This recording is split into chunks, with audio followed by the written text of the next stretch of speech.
All right, and this pre-quiz, what we need to remember is that square root and squared are inverse operations. So for example, inverse operations, like if I had this x plus 3 equals 5, I would do minus 3. Why? Because adding and subtracting are inverse operations, right? So these are inverses, these are opposites. These are opposites in the same way. They undo each other. So in all of these problems, I'm seeing that something is squared, so I'm going to undo that squared with square root, okay? So right here, I'm gonna, I see this is being squared. I'm gonna square root to get rid of the squared. If I do the square root on the left, I have to do the square root on the right. Okay, so the square root and the squared, those are inverses. They cancel, and I'm left with just x minus 8. And what's the square root of 25? What number multiplied by itself equals 25? Well, 5 times 5 is 25. But you know what's also 25? Negative 5 times negative 5, that's also 25. So there's actually two square roots of 25, negative 5 and positive 5. Okay, so now I can solve these two separate equations. X minus 8 could equal negative 5, or x minus 8 could equal positive 5. And then I'm just solving. These are one-step equations. Negative 5 plus 8 is 3, and 5 plus 8 is 13. So I would say x could equal 3 or 13.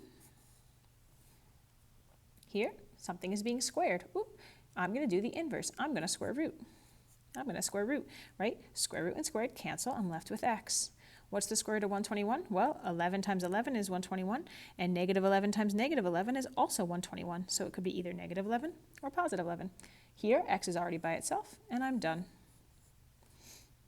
I see something is being squared. I'm going to square root. If I square it on the left, I have to square it on the right. I go to square root negative 64. Here's the thing.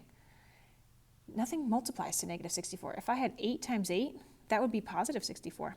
If I had negative 8 times negative 8 and negative times negative, that would be positive 64. There's nothing that multiplies by itself to get negative 64.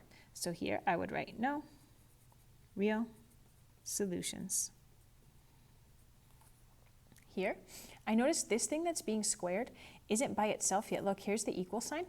I can't just square root this whole side because this isn't being squared. So I need to get rid of this part first. So I'm going to first get rid of this.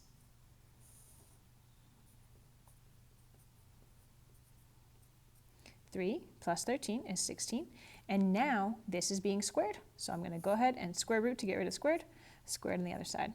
Square and square root cancel. I'm left with x plus 7.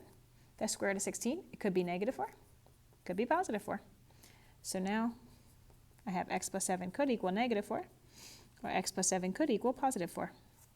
And now I'm just solving. I'm subtracting 7 on both sides. Feel free to use your calculator for these parts just to prevent mistakes, but this is 4 negatives and 7 more negatives. And here I have more negatives than positives. This is negative 3. So my two x values are negative 11 or negative 3.